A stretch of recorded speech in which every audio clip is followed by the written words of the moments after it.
I know that Super Bowl is this weekend, and I wanted to make sure that you guys are prepared because when it comes to party and game day appetizers, there's nothing that beats easy, crispy, oven-baked chicken wings that are served with a delicious finger-licking sauce. Well, my guacamole recipe does come close, so if you haven't yet tried my top-ranking guac, which I have a separate video for, make sure to go watch that and whip up that recipe. But today we're talking chicken wings, and I'll give you two different, highly addictive flavor combinations. The first is a soy garlic ginger sauce that is sweet and tangy with a kick. And the second is a honey mustard that is creamy, sweet, and spicy. No matter which flavor you choose, they're sure to disappear fast, so just be sure to make plenty of them. All right, let's dive in.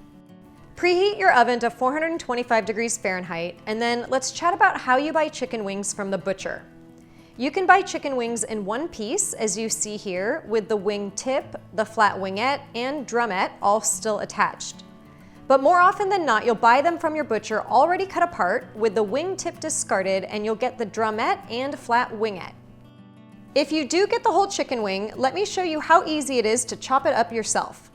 Just flip it over so that the underside is up because it's easier to see the joints this way. Then press down firmly with a sharp knife on the joint between the wing tip and the flat wingette.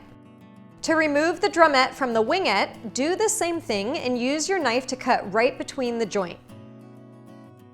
And there you have it, the two pieces you'll use when making chicken wings.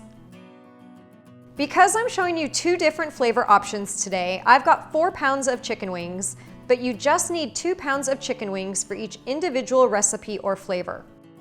Add a tablespoon or 2 of olive oil or avocado oil to the bowl and season the wings with salt and pepper. Then dig in with your hands and mix everything together so that the chicken is well coated.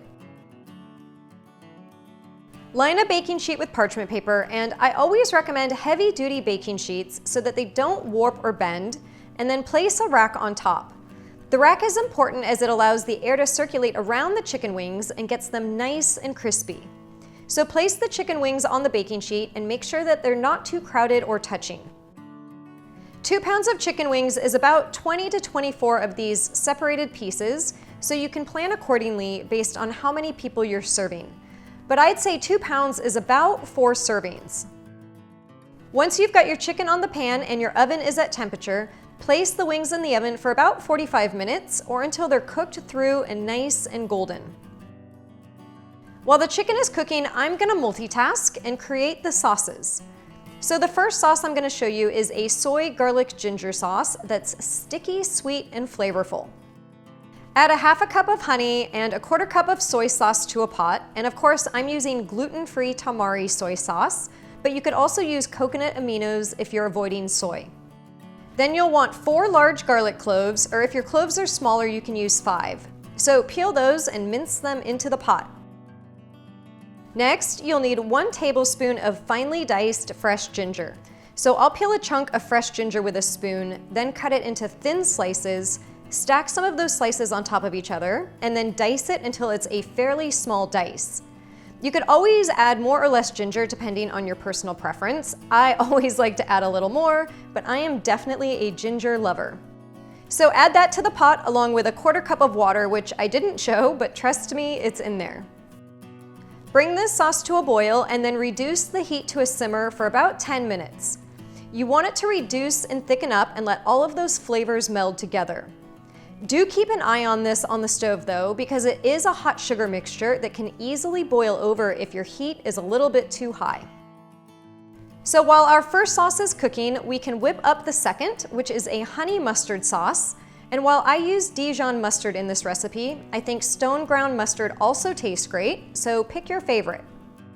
Add 1/3 cup of mustard to a mixing bowl along with 3 tablespoons of honey. To give this sauce a spicy kick, we'll add 2 teaspoons of apple cider vinegar and 2 teaspoons of hot sauce, and then stir it all together until it's creamy.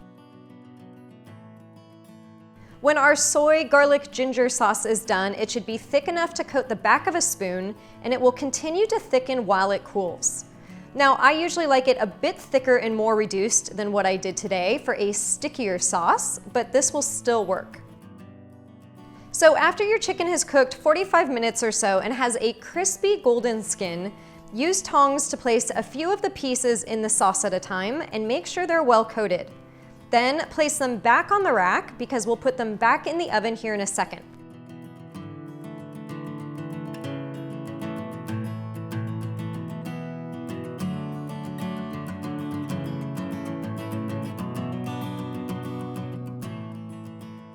I'll do the same thing with the chicken and the honey mustard sauce and take a few wing pieces at a time, make sure they're well coated, and then place them back on the tray as well.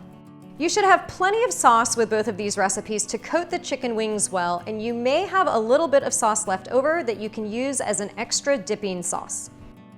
Once the chicken wings are all covered in sauce, place them back in the oven for another 10 minutes.